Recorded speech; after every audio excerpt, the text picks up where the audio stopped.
लाभलेले आदरणीय डॉक्टर समाधान पाटील सर, आपल्याकडे त्यांचे मित्र आलेले देशमुख सर, विद्यालयाचे उपमुख्याध्यापक आदरणीय डी पाटील सर, उपप्राचार्य शेलार सर, पर्यवेक्षक आदरणीय माधुरी पाटील मॅडम, शारदावर आणि त्याचबरोबर सर्व स्टेट बोर्डचे सर्व सदस्य, पदभगिनी आणि माझ्या लाडक्या विद्यार्थी मित्रमैत्रिणी, त्याचप्रमाणे सरांची जी अनावरण शुक्ल सरांची जी मुलगी आलेली आहे वेदांती पाटील, त्या सरांचं आपण स्वागत केलेलं आहे. आपल्याला सगळ्यांना माहिती आहे की कोरोना काळामध्ये मोठ्या प्रमाणावरती जे काही संकट देशावरती ओढवलं होतं, त्यामुळे अनेक विद्यार्थी त्या शिक्षणापासून वंचित झालेले होते. आपल्यापेक्षा तर मला वाटतं अमेरिकेला फार मोठी भयावह परिस्थिती निर्माण झालेली होती. अशा कोरोना काळामध्ये जसं विद्यार्थ्यांचं शैक्षणिक नुकसान झालं, तसं आपले सर्व शिक्षक बंधू भगिनी सुद्धा त्या ठिकाणी अध्यापनापासून थोडेसे लांब गेलेले होते आणि ते लांब गेलेले होते. त्यामुळे त्या ठिकाणी या शैक्षणिक क्षेत्रातील होणारं जे नुकसान आहे ते नुकसान त्या ठिकाणी भरून काढण्यासाठी आपण एक ताईंच्या माध्यमातून आपल्याला संकल्पना मांडण्यात आली आणि आपण त्या ठिकाणी सगळ्यांनी उचलून धरली आणि स्टेम करूनची त्या स्थापना करण्यात आली. सरांनी सांगितलं की स्टेम म्हणजे काय, STEM, S म्हणजे सायन्स, T म्हणजे टेक्नॉलॉजी, E म्हणजे इंजिनिअरिंग आणि M म्हणजे मॅथ. आणि त्यामुळे त्या ठिकाणी स्टेम फोरमची आपण त्या ठिकाणी स्थापना केलेली. या स्टेम फोरममध्ये सरांनी सांगितल्याप्रमाणे जवळजवळ आपले 2 पुष्प किंवा 2 पर्व त्या ठिकाणी कंप्लीट होण्यात आलेले आहेत. पहिल्या पर्वामध्ये जवळजवळ आपण गेस्ट लेक्चर, व्हिजिट, आपले शिक्षकांचं साहित्य, मॉडेल्स त्या ठिकाणी उपकरणं सादर करणं, हे सगळं मिळून जवळजवळ 16 पुष्प त्या ठिकाणी गुंतली गेली. आणि आतापर्यंत याच्यामध्ये 11 पुष्प गुंतले गेलेली आहेत आणि हे 12वं पुष्प आहे. या स्टेपपर्यंत जे काही स्थापन करण्याचा उद्देश होता, त्याच्यामध्ये त्या ठिकाणी आपण ठरवलेलं होतं की शिक्षकांसाठी विविध क्षेत्रातील जे काही नामवंत व्यक्ती आहेत त्यांचं चर्चासत्र, व्याख्यानं हे आयोजन करणं. त्याच माध्यमातून आज आपण त्या ठिकाणी जे काही त्या ठिकाणी नामवंत आहेत विविध क्षेत्रातील, त्याच्यात एक आज आपल्याला लाभलेले डॉक्टर समाधान पाटील सर, ते सुद्धा एक नामांकित त्या ठिकाणी डॉक्टर PhD धारक आहेत आणि त्यांचं चर्चासत्र किंवा त्यांचं व्याख्यान आपण या ठिकाणी आयोजित केलेलं आहे. दुसरं त्या ठिकाणी शिक्षकांनी शिक्षकांसाठी उद्बोधन वर्गाचं आयोजन करणं. विज्ञान, गणित आणि तंत्रज्ञान या विषयक प्रयोगाचं साहित्य त्या ठिकाणी तयार करणं, ते उपकरणं त्या ठिकाणी त्या विद्यार्थ्यांसमोर आणि शिक्षकांसमोर मांडणं आणि त्याचं विश्लेषण करणं आपण त्याच्यामध्ये त्या ठिकाणी करत असतो. शिक्षक व विद्यार्थी यांच्यामध्ये वैज्ञानिक दृष्टिकोन निर्माण करणं, क्षेत्रभेट करणं. तर त्या क्षेत्रभेटमध्ये आपण भौगोलिकदृष्ट्या किंवा त्या ठिकाणी नाही, वैज्ञानिक दृष्टिकोनातनं त्या ठिकाणी आपण क्षेत्रभेट आयोजित करत असतो. आपण मला वाटतं मागच्या वेळेला आपण त्या ठिकाणी सुखगिरणीला भेट दिलेली होती. त्याच्यातनं आपण त्या ठिकाणी बऱ्याच गोष्टी कशा पद्धतीनं सुखगिरणीमध्ये सूप त्या ठिकाणी धागा टाका तयार केला जातो, कुठं पाठवला जातो, कशा प्रकारचा कच्चा माल येत असतो, कोणत्या क्वालिटीचा घेतला जात असतो, या सगळ्यांची आपण त्याच्यामध्ये माहिती घेतली. या सत्रामध्ये आपल्या या दुसऱ्या पर्वामध्ये आपण अजून क्षेत्रभेट केलेली नाही, पण त्याचंही नियोजन मी करतो आहे. पण जर सक्सेस झालं तर आपण नक्की त्याच्यामध्ये सुद्धा एक क्षेत्रभेट घेणार आहोत. त्याच्यानंतर शाळा, समाज, शिक्षक, विद्यार्थी इत्यादी घटकांमध्ये चिकित्सक विचारांचं आदान प्रदान करणं. शिक्षकांमध्ये व विद्यार्थ्यांमध्ये जो काही काळानुरूप बदल होतो, तो बदल त्या ठिकाणी तंत्रज्ञानाची ओळख व त्यांच्यामध्ये आवड निर्माण करणं हा त्याचा मागचा उद्देश आहे. शिक्षकांनी विविध क्षेत्रातील सखोल ज्ञान मिळवून स्वतः ज्ञान संपन्न होणं, या सगळ्या गोष्टी ज्याच्यामध्ये आपण ठरलेल्या आहात त्या गृहीत धरून आपण या स्टेम फोरमची स्थापना केलेली होती. आणि जवळजवळ आज आपल्याला त्याच्यामध्ये मला वाटतं जवळजवळ 2 वर्ष पूर्ण होण्यात आलेली आहे, त्याच्यापेक्षा जास्त झालेली आहे. त्याच्यानंतर आता थोडक्यात मी विधान आपल्याला प्रास्ताविक की त्या ठिकाणी आपण का स्टेम फोरमची स्थापना केली, या सगळ्या गोष्टी आपल्याला माहीतच आहेत. परंतु आपल्याकडे आलेले जे पाहुणे आहेत त्यांनाही त्याच्याबद्दल माहिती व्हावी म्हणून आपण त्या ठिकाणी त्यांच्यासमोर मी त्या ठिकाणी सादर केलं. आता मी थोडक्यात पाहुण्यांचा परिचय करून देणार आहे आणि जेणेकरून त्यांनाही त्या ठिकाणी तुम्हालाही त्याच्याबद्दल माहिती मिळेल आणि त्याच्यानंतर त्यांच्या व्याख्यानातूनच घडामोडी तुम्हाला होणार आहे. आपल्याला जे आजचे गेस्ट लेक्चर लाभलेले आहे ते म्हणजे आदरणीय डॉक्टर समाधान पी पाटील सर, जे MSc फिजिक्स आहे आणि PhD केलेलं आहे in medical engineering university of York UK इथं त्या ठिकाणी ते लेक्चरर आहे. जवळजवळ जानेवारी 2020 पासून ते यॉर्क युनिव्हर्सिटीमध्ये लेक्चरर आहे. त्यांचं संशोधनाचं कार्य आहे प्रामुख्याने biosensor, microsystem, nano engineered system, therapeutic monitoring आणि ड्रग इफिशियन्सी मॉनिटरिंग आहे. ते आपल्या शाळेचे सगळ्यात मोठी ओळख, त्यांचा परिचय म्हणजे ते आपल्या शाळेचे माजी विद्यार्थी. 8वी ते 10वी आपल्या शाळेमध्ये होते आणि त्यांना आपल्या शाळेबद्दल त्या ठिकाणी जी काही आत्मीयता आहे ती आपल्याला दिसेलच. त्यांच्या या भेटण्यातून आम्हाला जाणवलेली आहे. त्यांनी इतर ठिकाणी नकार दिलेला आहे लेक्चर देण्यासाठी, परंतु त्या शाळेची नाळ जोडलेली असल्यामुळे त्यांनी आपल्याला एका शब्दामध्ये त्यांनी होकार दिलेला आहे. त्याबद्दल मी त्यांचं शाळेच्या वतीने आणि आपल्या सगळ्यांच्या वतीने त्या ठिकाणी त्यांचे खूप खूप धन्यवाद मानतो. आपल्याकडे त्यांचं 8वी ते 10वी शिक्षण झाल्यानंतर BSc त्यांनी आपल्या महात्मा गांधी विद्या कॉलेज जे आहे तिथं त्यांचं झालेलं आहे. MSc त्या ठिकाणी फिजिक्स मध्ये त्यांनी केलेलं आहे, नॉर्थ महाराष्ट्र युनिव्हर्सिटीमध्ये केलेलं आहे आणि PhD ही IIT मुंबई या ठिकाणाहून केलेलं आहे. त्यांचं त्या ठिकाणी PhDचे जे काही विषय होते ते म्हणजे opto electronic devices and film material या विषयात केलेलं आहे. त्यांना पोर्तुगीज सायन्स फाउंडेशन तर्फे त्यांना रिसर्च फेलोशिप मिळालेली आहे. त्यांनी London centre for nano technology, university college of London, imperial college of London येथे HIV इन्फेक्शनवर रिसर्च केलेला आहे आणि युनिव्हर्सिटी ऑफ ग्लासगो येथे मल्टी सेंटर तसंच प्रोटेस्ट कॅन्सर डिटेक्शन संदर्भात त्यांनी रिसर्च केलेला.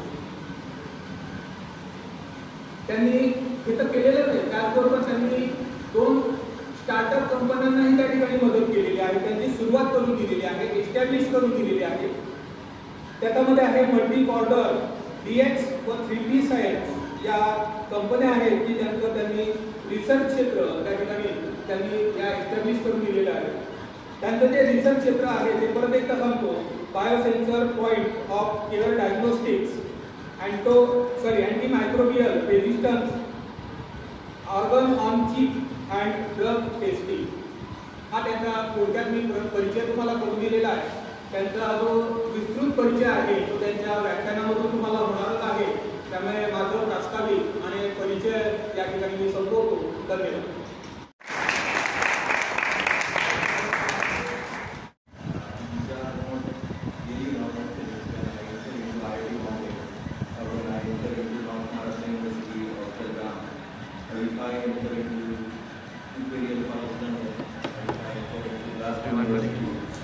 So these fillings are really from simply because of the fact. Simply because of the fact that the Caribbean Maldives has a special place in our heart, particularly in my heart. I would like to thank Secretary of Chopra Education Society, Madhuri Taimur, a teacher of the school, Prashant Bhai Gujrati sir, Deputy Head Teacher, P.D. Patil sir, Sheila sir, Paryavakshak, S.S. Patil sir, M.W. Madam, and Bhatt sir. And I would also like to thank all the members of STEM Forum for conducting such a beautiful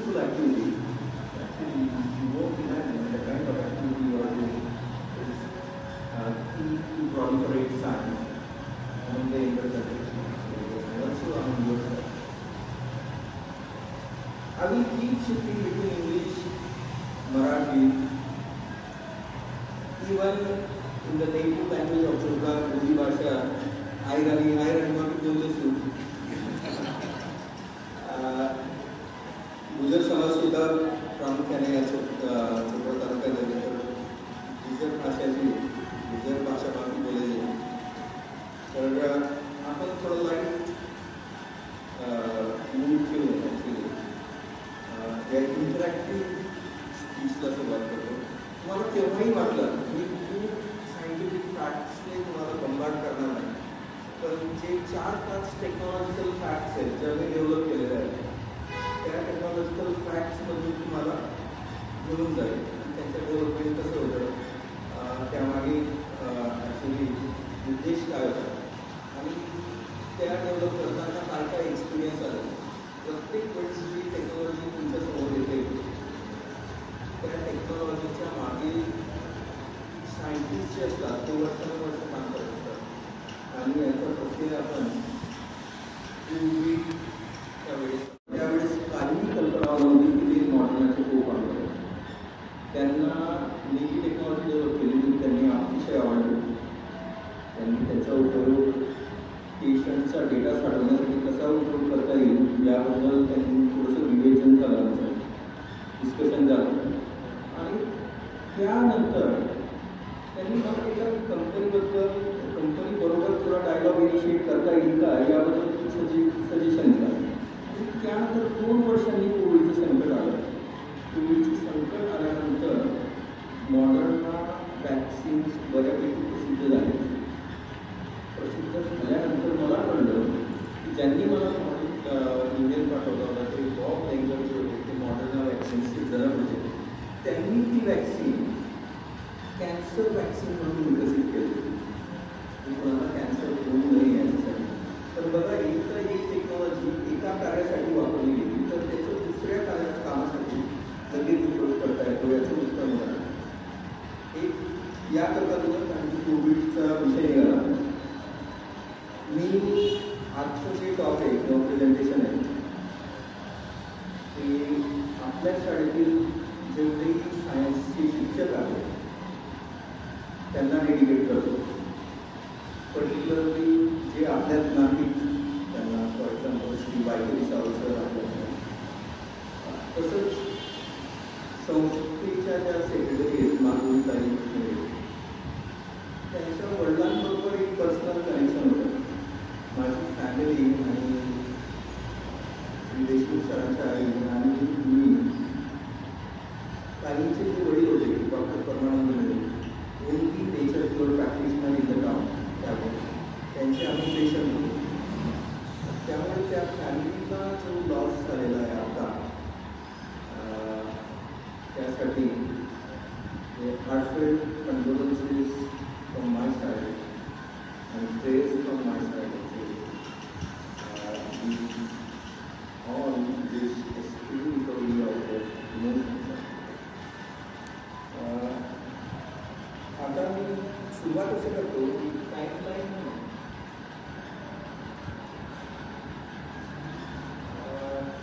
टाईमलाईनकडे येण्याआधी मी थोडी introduction करून देतो. मी राहण्यासाठी York म्हणून एक city आहे इंग्लंडमध्ये. Really pretty city. You feel like you are walking in the aisles of Harry Potter. How many of you have seen Harry Potter? Harry Potter कोणी कोणी बघितली आहे? सर्वांनी बघितलं आहे. अशा गल्ल्याचे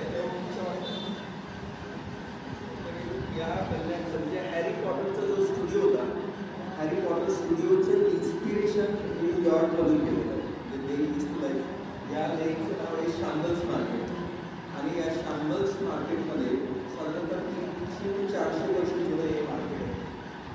आणि ही जी वॉल आहे ही रोमन वॉल म्हणून ओळखली जाते. साधारणतः हिची अवशेष 2000 वर्ष जुने आहे या वॉलच्या. त्यामुळे खूप ओल्ड टाऊन आहे. इथं तुम्ही कॅथेड्रल दिसत असेल तुम्हाला. एक यॉर्क मिन्स्टर म्हणून कॅथेड्रल आहे. कॅथेड्रल सुद्धा 13व्या शतकातलं आहे. खूप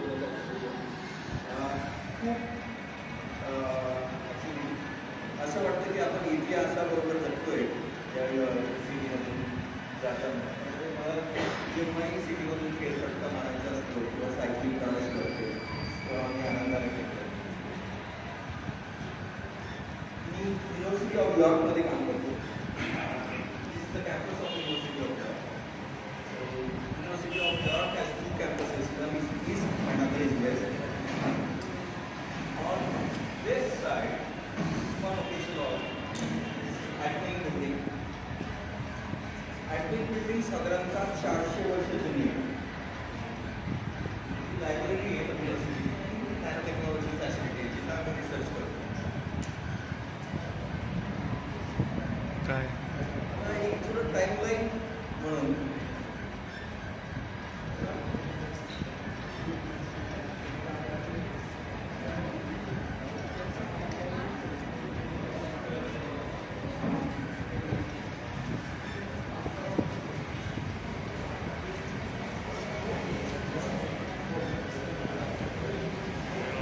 Orang Korea.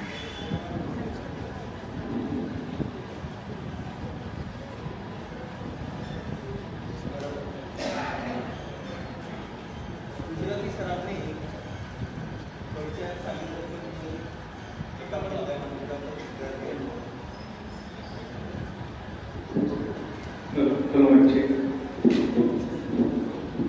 प्रताप विद्या मंदिरातून विद्यार्थी आहे. प्रताप विद्या मंदिरातून मी 1990 मध्ये पास आउट झाले. त्यानंतर 1995 मध्ये मी ASC कॉलेज चोपडामधून BSc केलं. त्यानंतर नॉर्थ महाराष्ट्र युनिव्हर्सिटीतनं मी मटेरियल सायन्स स्पेशलायझेशन घेऊन फिजिक्स पूर्ण केलं MSc. मी MSc मटेरियल सायन्स करताना बेसिकली फर्स्ट रँकर होतो. त्यानंतर IIT बॉम्बेमध्ये एंट्रन्स एक्झाम देऊन प्रवेश घेतला.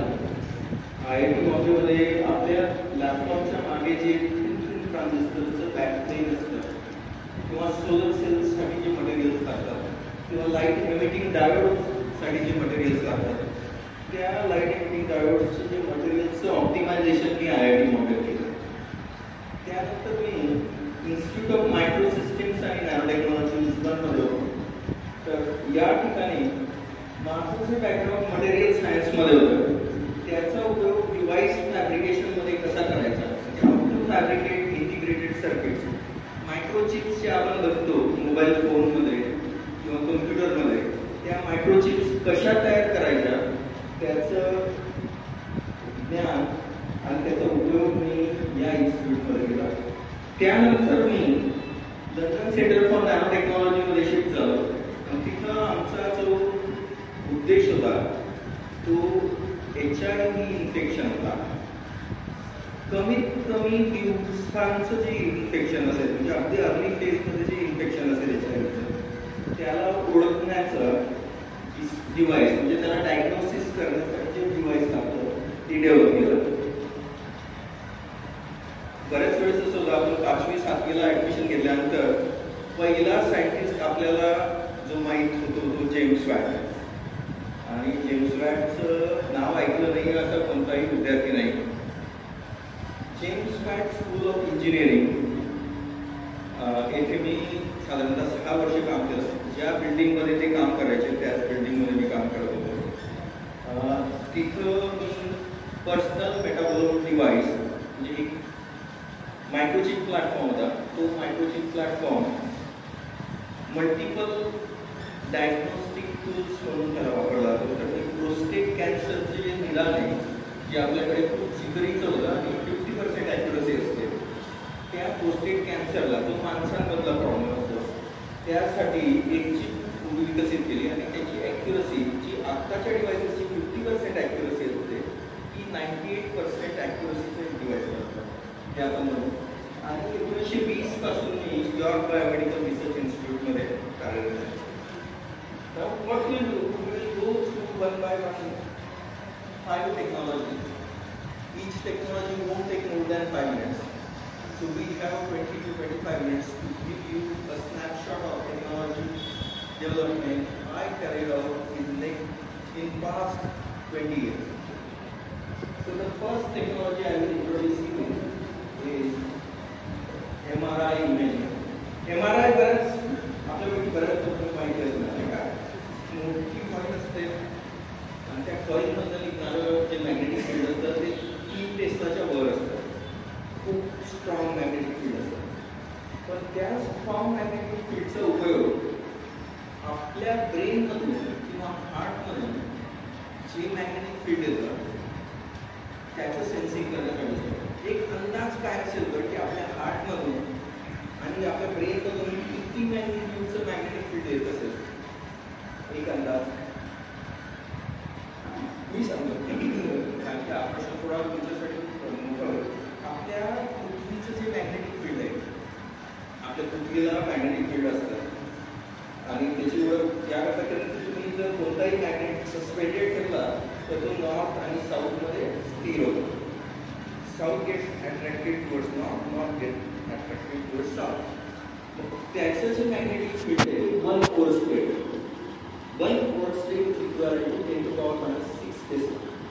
साधारणतः आपण कन्वर्शन केलं इंग्लिशमध्ये 1 ओर स्टेट साधारणतः -6 टेस्ला. आता ही कॉइन आपण जे डेव्हलप केलेली असते MRI खूप छान डिव्हाइस आहे. MRIचं संशोधन होण्यासाठी 5 नोबेल प्राइजेस मिळणारं ज्या टेक्नॉलॉजीजला 5 नोबेल प्राइजेस मिळाले. एवढे 5 नोबेल प्राइज एकत्र येऊन MRI मशीन बनवले जातात. इट इज अ टेक्नॉलॉजिकल मार्ग. आमच्यासमोर पहिलं की एक तुम्हाला सांगायचं की मॅग्नेटिक फील्ड जे आपल्या पृथ्वीचं आहे साधारणतः 10 to the power -6 टेस्ला आणि आपल्या ब्रेनमधून जे येतं ते 10 to the power -12 टेस्ला. म्हणजे अगदी साधारणतः 1 करोड पटीने लहान मॅग्नेटिक फील्ड आपलं ब्रेन किंवा हार्टमधून येतं आणि ते MRI टेक्नॉलॉजी सेन्स होतं. आता आमच्याकडे टार्गेट असं होतं की एवढ्या MRIला मिनिचराईज करणं, फक्त हातावर धरता येईल एवढी चिप विकसित करणं आणि त्या चिपला तुम्ही आपल्या हृदयावरून किंवा मेंदूवरून फिरवली तर आपल्या हृदयाचं किंवा मेंदूचं मॅग्नेटिक फील्ड त्या चिपला सेन्स करता येईल.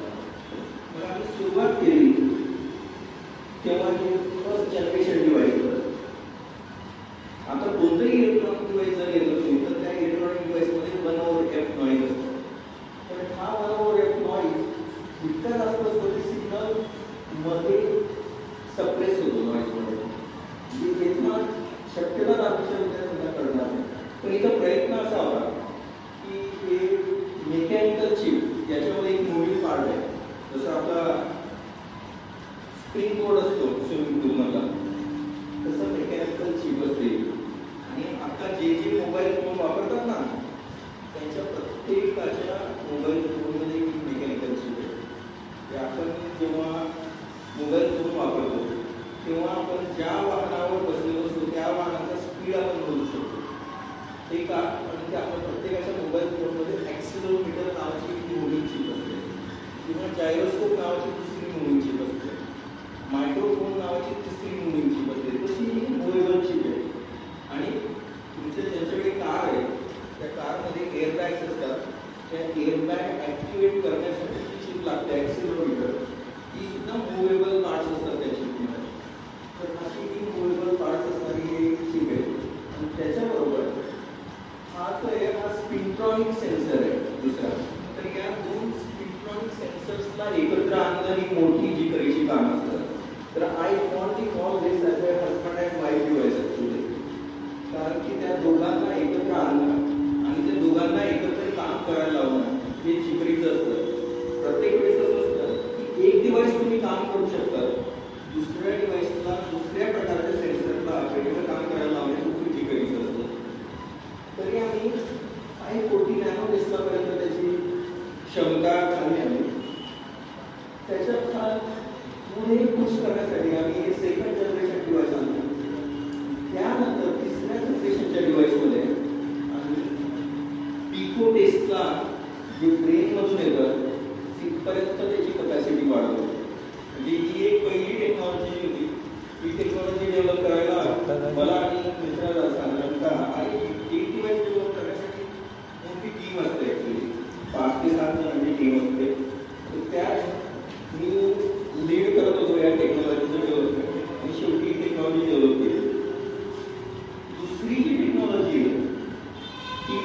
आणि सेन्सिंगची. आता पुन्हा मी डायव्हिंग बोर्डचं एक्झाम्पल देतो. आता स्विमिंग पूलमध्ये जे डायव्हिंग बोर्ड असतं आपण त्याच्यावर उभे राहिलो किती वाटते. आता तसंच हे डायव्हिंग बोर्ड असतं, फक्त याला या ठिकाणी खूप मॉलिक्युल्सला दाटीने तुम्हाला उभं करावं लागतं. म्हणजे बघा याचं दुहेरी कॉम्प्लेक्सिटी असते. पहिली कॉम्प्लेक्सिटी की ते डिव्हाइस बनवून दाखवणं. ते डिव्हाइस बनवल्यानंतर त्याचा जो सरफेस असतो त्याला इंजिनिअरिंग करायची असते आणि तो सरफेस इतका इंजिनिअर करायचा की त्या डिव्हाइसला स्पेसिफिक प्रोटीन आयडेंटिफाय करता यायला हवे. म्हणजे इथलं मायक्रो फॅब्रिकेशन इंजिनियर इलेक्ट्रॉनिक्सचे बॅकग्राऊंडचे ते आमच्यासारखे काम करतात, बायो केमिस्ट काम करतात आणि मायक्रोबायोलॉजिस्ट सुद्धा काम करतात. तर ही मल्टी डिसिप्लिनरी टेक्नॉलॉजी या टेक्नॉलॉजी डेव्हलप केल्यानंतर आम्ही याचा उपयोग 2-3 गोष्टीसाठी केला. मी चालू करण्याचा प्रयत्न केला पण मी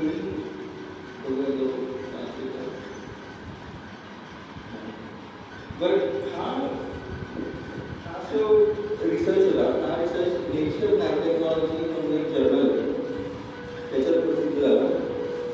नेचर नॅनोटेक्नॉलॉजी म्हणजे नेचरचे जे पब्लिकेशन असतात आणि सायन्स हे जगभरातलं सर्वोच्च इम्पॅक्ट फॅक्टर असणारा जर्नल. तुम्हाला जर एक आयडिया दिली, आपल्या भारतातल्या साधारणतः दरवर्षी 750 ते 1000 IAS ऑफिसर्स तयार होतात. वर्षाला 1000 साधारण. डॉक्टर्स तुम्ही जर कम्पेअर केलं तर प्रत्येक मेडिकल इंजिनिअरिंग मेडिकल कॉलेजमधून साधारणतः 20 ते 30 डॉक्टर्स तयार होतात आणि असे multiplied by number of medical colleges in India all over. तर ते काही हजारांमध्ये डॉक्टर्स तयार होतात. एक केस आपण जर केलं तर भारतातलं किती नेचर नॅनो टेक्नॉलॉजीमधले पेपर्स तयार येत पूर्ण भारतात साधारणतः 3 वर्षात एक नेचर नॅनो टेक्नॉलॉजी पेपर हे पूर्ण भारतात. ही थोडी आपल्यासाठी थोडी म्हणजे अभिमानास्पद गोष्ट नाही आहे का. म्हणजे आपल्या लोकसंख्येच्या मानाने आपल्या प्रत्येक बऱ्यापैकी जास्त चांगले इम्पॅक्ट फॅक्टर जर्नल्सचे पेपर यायला हवे. पण एक त्याच्या डिफिकल्टी लेवलचं एक तुम्हाला अंडरस्टँडिंग यावं म्हणून मी तुम्हाला सांगितलं. याचा उपयोग व्हायरसच्या डिटेक्शनसाठी केला आणि हिमोफिलिया नावाचा एक डिसीज असतो. त्याच्यात रक्त जे पातळ असतं ते नेहमी वाहत असतं आणि जखम जी ती कोॲग्युलेशन म्हणजे थांबत नाही. तर त्याच्या डिटेक्शनसाठी सुद्धा त्या टेक्नॉलॉजीचा उपयोग केला. नंतर दुसरा उपयोग या टेक्नॉलॉजीचा असा केला, आता आपल्याला ज्यांना बॅक्टेरियल इन्फेक्शन असतं त्यांना अँटीबायोटिक देतात आणि वॅन्कोमायसिन म्हणून last line of defensive antibiotic. Problem असा असतो की बरेचसे बॅक्टेरिया सुपरबग्स म्हणून डेव्हलप झाले भारतात. साधारणतः त्यांना न्यू दिल्ली स्ट्रेन म्हणून पण नाव दिलं गेलं आहे. इतके भयानक असतात की त्यांना कोणत्याही ड्रगचा ते जुमाना नाही. तर एक नवीन ड्रग फ्लोरिडामायसिन म्हणून एका कंपनीने आणलेलं मार्केटमध्ये, पण त्यांना FDA अप्रुव्हल मिळत नाही आणि ते मिळवण्यासाठी ते आमच्या टीमबरोबर त्यांनी इंटरॅक्ट केलं आणि तेव्हा आम्ही एक बायोकेमिकल मॉडेल डेव्हलप केलं त्यांची ड्रग कोणत्या पद्धतीने काम करतं याच्यासाठी. परत तो पेपरसुद्धा सायंटिफिक रिपोर्ट्समध्ये प्रसिद्ध झाला 2017 मध्ये. शेवटी साधारणतः 4 वर्षाच्या कामानंतर आम्ही हे त्यांना रिझल्ट मिळवले. त्या रिझल्टच्या आधारे फ्लोरिडामायसिन किंवा फ्लोरी म्हणून एक नवीन ड्रग नवीन अँटीबायोटिक ते बाजारात आले. तर कोणतेही ड्रग जेव्हा बाजारात येतं तर original drug versus generic drug त्याच्या 15 वर्षानंतर येऊ शकते बाजारात. तर जे ओरिजिनल ड्रग असतं त्याच्या हातात 15 वर्ष मायनस त्यांना FDA अप्रुव्हलसाठी लागणारा वेळ. तर शक्यतो 1 ते 2 वर्ष कंपनीच्या हातात असतात एनकॅश करण्यासाठी. तर मागचे 1-2 वर्ष जी गोळी ज्यांनी तयार केली ती कंपनीवाले ॲक्च्युली मॅसिव्ह पाईल ऑफ मनीवर ॲक्च्युली त्यांना ॲडव्हान्टेज मिळत होता. ही तिसरी टेक्नॉलॉजी आहे ते आम्ही छोटं हँडहेल्ड डिव्हाइस तयार करतो आणि ते हँडहेल्ड डिव्हाइस कोणतेही मोबाईल फोनला तुम्ही अटॅच करू शकता.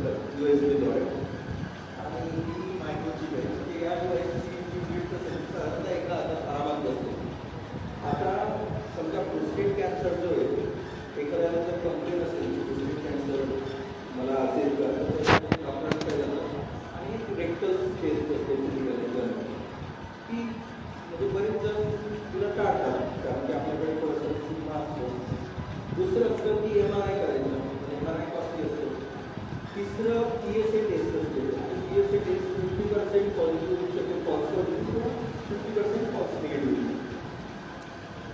मग आम्हाला अशी टेस्ट जेव्हा करायची तिची ॲक्युरसी 95% जास्त असते. त्यामुळे त्यासाठी विल्सन रिसर्च इन्स्टिट्यूट आहे क्लासमध्ये, त्यांच्याबरोबर बोलायचं. त्यांचे प्रोस्टेट कॅन्सर पॉझिटिव्ह 40 सॅम्पल्स घेतले आणि ते आमच्या इक्विपमेंटने टेस्ट केलं. टेस्ट केल्यानंतर जे रिझल्ट्स होते ते पुन्हा एका नेचर जर्नलमध्ये पब्लिश झाले आणि या पर्टिक्युलर पब्लिकेशनला भरपूर पब्लिसिटी मिळाली 2011-2020. आणि ही टेक्नॉलॉजी जी एक स्टार्टअप होती मल्टीकॉर्नर DNA ती या कंपनीसाठी या टेक्नॉलॉजीला कमर्शियलाइज करण्यासाठी आम्ही वापरली. तर तुम्ही बघू शकता हे नॉन कॅन्सरसाठी लोअर सिग्नल आणि कॅन्सरसाठी हायर सिग्नल, नॉन कॅन्सरसाठी लोअर, कॅन्सरसाठी हायर. तर ही टेक्नॉलॉजी आमची फक्त 5 मिनिटात कॅन्सरचं निदान देणारी टेक्नॉलॉजी. तिसरी टेक्नॉलॉजी तुम्हाला चौथी टेक्नॉलॉजी इंट्रोड्यूस करतो ज्याच्यावर माझे स्टुडंट आहे अलेक्स वर्षन म्हणून एक PhD स्टुडंट आहे, तो त्याच्यावर काम करतो. आणि जॉन बार्बर म्हणून एक ऑर्थोपेडिक सर्जन आहे जे नी इम्प्लांट्स आणि शोल्डर इम्प्लांट्सवर काम करतात. तर हे दोघेही माझ्या लॅबमध्ये काम करतात आणि दोघांचा उद्देश असा आहे की जेव्हा बॅक्टेरियल इन्फेक्शन होतं, बॅक्टेरियल इन्फेक्शन झाल्यानंतर जी अँटीबायोटिक देतो ती आत्ता तुम्ही डॉक्टरांकडे गेले तर ते अँटीबायोटिक साधारणतः इम्पेरिकली देतात. तुम्हाला माहीत नसतं की कोणती अँटीबायोटिक काम करेल, म्हणून ब्रॉड स्पेक्ट्रम अँटीबायोटिक म्हणतात की त्याच्यात भरपूर अँटीबायोटिकचं मिश्रण असतं, त्यातली कोणती एक तरी काम करते. पण त्याऐवजी डायरेक्टेड अँटीबायोटिक्स म्हणून एक प्रकार असतो आणि त्याचं ते आपल्या न्यूमोनिया झाल्यानंतर बऱ्याच वेळेस न्यूमोनियाचा पेशंट स्पेसिफिक अँटीबायोटिकला रिस्पॉन्स करतो आणि व्यवस्थित अँटीबायोटिक जर दिलं नाही तर साधारणतः 24 ते 48 तासात जगावं. रिझन फक्त एकच की स्पेसिफिकली सेन्सिटिव्ह अँटीबायोटिक त्यांना दिली जाते, कारण की अँटीबायोटिक बॅक्टेरिया कल्चर करायला साधारणतः 71 तास लागतात आणि हा कालावधी 71 तासावर नाही, 1 तासावर आणायचा होता. तर या इक्विपमेंटद्वारे आम्ही कोणतेही अँटीबायोटिक मी कोणत्याही बॅक्टेरियल इन्फेक्शनच्या समोर आम्ही टेस्ट करून 1 तासात सांगू शकतो की कोणतं अँटीबायोटिक दिलं गेलं. ही चौथी टेक्नॉलॉजी. आणि 5वी आणि सर्वात महत्त्वाची टेक्नॉलॉजी म्हणजे न्यूक्लिअर मेडिसिन. आता मी याच्यावर थोडा वेळ लावतो. आता आपल्याला असं बऱ्याच वेळेस वाटतं सायन्स फिक्शन मूवीसारखं की there should be a robot which should go in our body and remove something which is unwanted out of our body or should go exactly to the location where there is a blockage. समजा त्यांना blockage असेल हार्टमध्ये तर तिथं जाऊन तिथं कोपरी तयार करावी असं आपल्याला बऱ्याच जणांना वाटतं. आणि अशा टेक्नॉलॉजी आता अस्तित्वात यायला लागल्या. काही ॲडव्हान्स कॅथेटर्स जे आहेत ते ऑलरेडी येत आहेत. माझा एक PhD स्टुडंट होता, त्याचं काम होतं की मॅग्नेटिक कॅथेटर तयार करायचं. ती मॅग्नेटिक कॅथेटर सगळ्या ठिकाणी दिवसात जात आहे. तसंच ही दुसरी टेक्नॉलॉजी आहे की जिथं कॅन्सरची गाठ असेल त्या ठिकाणी तो रोबोट जाऊन ती गाठेला सैल करेल किंवा यूज करेल किंवा क्लीन करेल असा रोबोट तयार करता येईल. तर एक मायथॉलॉजिकल व्हर्जनऐवजी असं ॲक्च्युली असे रोबोट्स वेगवेगळ्या फॉर्म्समध्ये पॉसिबल आहेत. म्हणजे तो अगदीच मिनिचराइज मशीन हवं असं नाही आहे, तर ते एक नॅनो टेक्नॉलॉजी रिलेटेड ड्रग असतो. तर एक जे ड्रग आहे ॲक्टिनियम-225 नावाचं एक न्यूक्लिअर मटेरियल आहे आणि त्याच्या रेडिओ ॲक्टिव्हिटीमुळे ती गाठ कॅन्सरस पेशंट हा तयार होतो. इथून 2014मध्ये एक पेशंट होता न्यूयॉर्कमध्ये आणि that patient was given a terminally ill status. म्हणजे टर्मिनली इल स्टेटस म्हणजे की आता आम्ही काहीही करू शकत नाही. तुम्ही आता पॅलिएटिव्ह केअर म्हणजे तुम्हाला तुमची काळजी घेऊ तर पॅलिएटिव्ह केअर म्हणतो. तर इमॅजिन करा तुमची काळी डाग आहे ते सर्व कॅन्सरची डाग आहे आणि त्यांना सांगितलं होतं आम्ही जी ट्रीटमेंट करायचं होतं ते सर्व संपलं आहे का आम्ही काही करू शकतो. नंतर 1 वर्षानंतर एक सायंटिफिक कोलॅबोरेटर तिथं आले ते म्हणजे की आमच्याकडे एक ॲक्टिव्ह फाईट करते तुमच्यावर त्याचा पहिल्यांदा यूज केला तर चालेल का and he was ready for that and he said okay it's no point since I am going to die anyway why should I try it is give the try. In 2014 he was given a first dose of that vaccine. पहिला dose दिल्यानंतर साधारणतः 7 महिन्यांनी त्याचा PET scan केला. तुम्ही बघा पूर्ण नील आहे आणि त्यानंतर पुन्हा दुसरा ॲक्च्युली डोस दिला आणि त्या डोस नंतर प्रिकॉशनरी मेजर पूर्णपणे करता आला. तर ही ॲक्टिव्हिटी 225 थेरपी त्यानंतर खूप त्याकडे बरेचसे जे ग्रुप्स आहेत न्यूक्लिअर मेडिसिनमध्ये काम करणारे त्यांचं लक्ष त्याच्याकडे गेलं खूप ग्रुप्स त्याच्यावर काम करत होते. सर्वात चिकरीची गोष्ट काय की जे न्यूक्लिअर मटेरियल तुम्ही तयार करतात ॲक्टिव्हिटी 225 हे ॲक्टिव्हिटी 225 आहे ते कशावर कारण की तुम्हाला स्पेक्ट्रल ॲनालिसिस HPLC म्हणून एक मोठा मशीन असतात त्या मोठ्या मशीनमधून त्याला टाकावं लागतं आणि ॲक्टिव्हिटी 225च्या नियरेस्ट कधीन आहे ॲक्टिव्हिटी 27 ज्याच्यामुळे कॅन्सर होतो.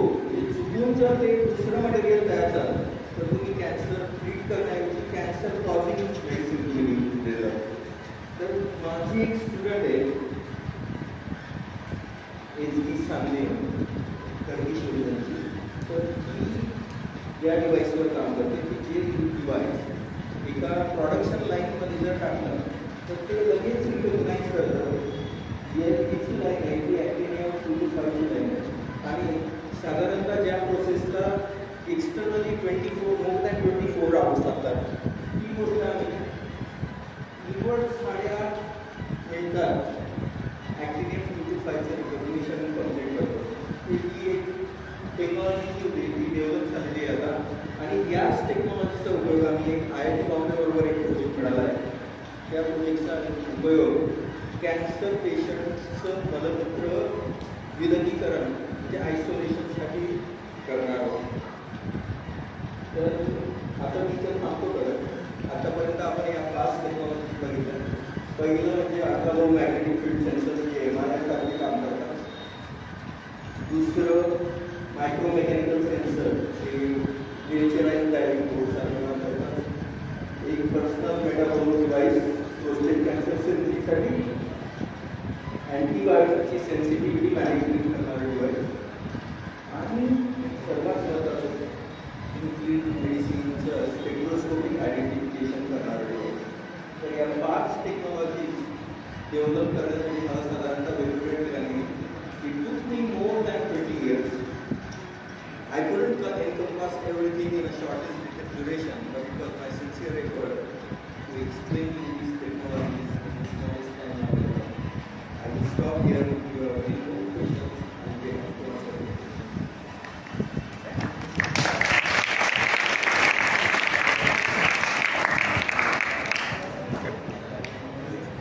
प्रश्न विचारते का?